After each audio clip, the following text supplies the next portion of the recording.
Picky eating is a very common problem, often faced by the pediatricians and the parents.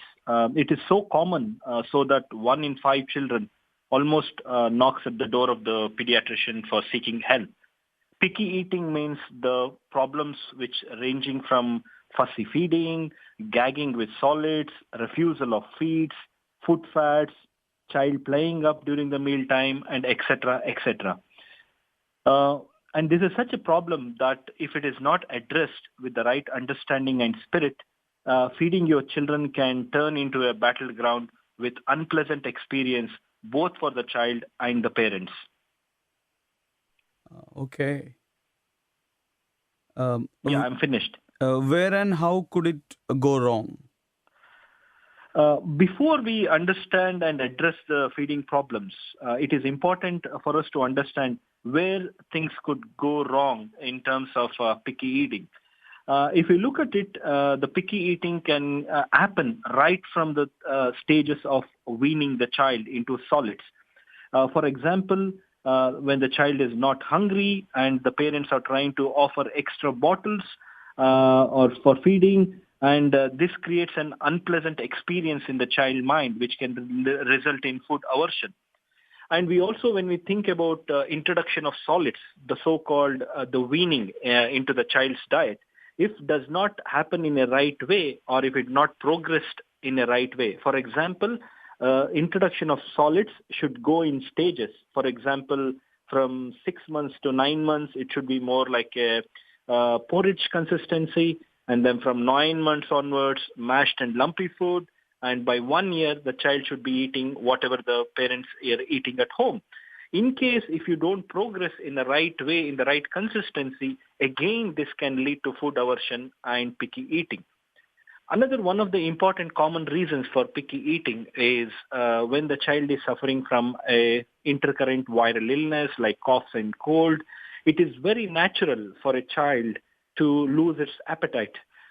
Parents often don't understand that it is the very normal phenomenon that when your child is unwell, you don't feel like eating. And trying to feed the child when the child does not have an interest can lead to food aversion and picky eating. Other important reasons for a picky eating is trying to understand the child psychology itself and the child growth pattern. For example, if you look at the child will triple their birth weight from birth to 1 year of age. And subsequently, after 1 year, the growth slows down. That means that your body does not need as much as nutrition to grow at a very rapid pace. So the child who was eating very well in the first year of life may slow down after the second year. So this is a very natural process of development and growth. So that is why the children's appetite can go down. And as we look into the child psychology, the child trying to achieve a sense of independence. That means the child see themselves as an independent individual, and the way of expressing their individuality and independence is by refusing feeds or refusing to do something someone is telling them. So this also is important for the parents to understand that this sense of independency can lead into a sort of picky eating or refusal of eating. Sometimes what also happens is if we try to force a child or to make the child eat what he does not like to eat, and this temporary dislike can lead into a permanent one. And so this is all very, very important for us to understand where the things could go wrong and we can act accordingly. Okay, doctor. It's very informative. Thank you. Next question is what to do? Top tips from the expert.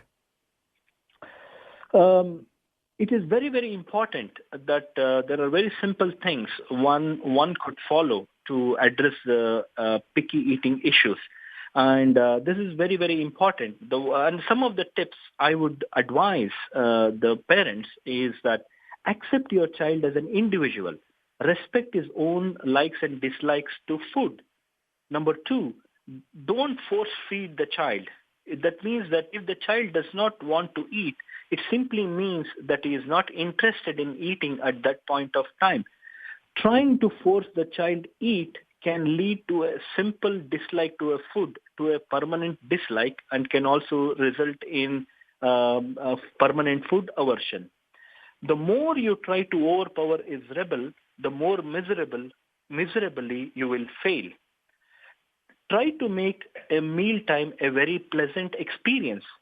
Encourage your finger feeding for the child by around 7 to 8 months of age. For example, let your child put finger in the water, squeeze and play with the food, mess around with a drop of milk, smear the food around the cheeks, etc. Let your child feel and experience the texture of different food. Don't worry if it becomes messy. It only helps in the long run. Sit as a family together during the mealtime. Eat together. This will encourage your child to eat and pick it up from your plate. More importantly, avoid distractions like mobile phones, iPads, and televisions or music during the child, because this can be a short gap solution, but it will not help in a long run. Okay. Some of the things other you could try is offer your child a small and a colorful bowl of plate. For example, the plate which has got a Mickey Donald or a Barbie girl on the plate, and which makes them more interesting towards the food, and offer them small quantities so that they don't get scared seeing the large quantity because they have a small tummy. Once he completes the food, don't jump and serve again the food. Let the child ask for a food.